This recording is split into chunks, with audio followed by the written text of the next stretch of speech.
প্রায় 15 শতকে বারোভূয়ার দলপতি ইশাখা বাংলায় প্রথম রাজধানী স্থাপন করে এই সোনারগাঁই। আর সোনারগাঁয়ের বড়নগর, খাসনগর এবং পানামনগর, এই 3 নগরের মধ্যে পানামনগর ছিল সব থেকে আকর্ষণীয়। আজকে আমরা ঘুরে দেখব এই পানামনগর আর খুঁজে দেখার চেষ্টা করব ইতিহাসের পাতা থেকে আগে কেমন ছিল আর এখন কেমন আছে।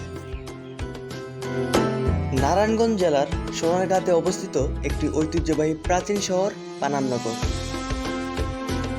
এখানে কয়েক শতাব্দীর পুরনো অনেক ভবন রয়েছে, যেগুলো বারোভূয়াদের ইতিহাসের সাথে সম্পর্কিত।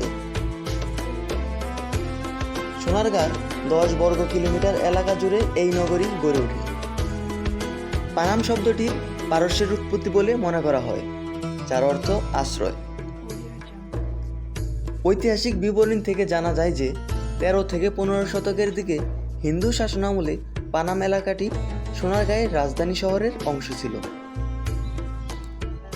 15 শতকে ইশাখা, যিনি বারোভূয়ার নেতৃত্ব দেন, তিনি পানামকে রাজধানী হিসেবে মনোনীত করেন এবং সোনারগাঁ পানাম থেকে পরিচালিত করেন।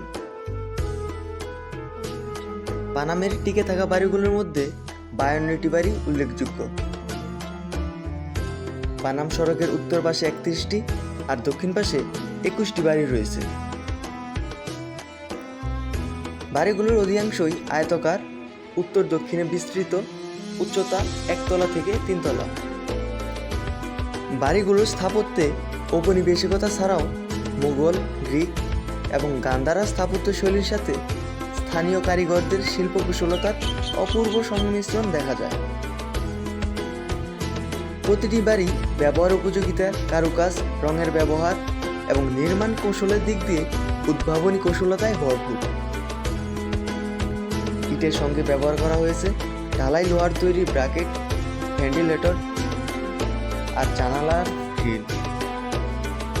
মেঝেতে রয়েছে লাল, সাদা, কালো মোজাইকের কারুকাজ। একবার পারস্যের খ্যাতিমান কবি হাফিজকে আমন্ত্রণ জানিয়েছিলেন তৎকালীন বাংলার সুলতান গিয়াসউদ্দিন আজম শাহ। বৃদ্ধ কবি হাফিজের সেই আমন্ত্রণে সাড়া দিয়ে আসতে না পেরে একটা গজল রচনা করে উপহার পাঠান সুলতানকে। এই গজলের সূত্র ধরেই ফার্সি পর্যটক এসেছিলেন সোনারগাঁতে আর মুগ্ধ হয়েছিলেন পানাম নগরীর সৌন্দর্য দেখে। ঢাকা থেকে 27 কিলোমিটার দূরে ঐতিহাসিক এই পর্যটন কেন্দ্র থেকে একদিনে অনায়াসেই ঘুরে যেতে পারবেন। তাহলে আর দেরি কেন, আজকেই ঘুরে যান বাংলার প্রাচীন এই নগরী থেকে।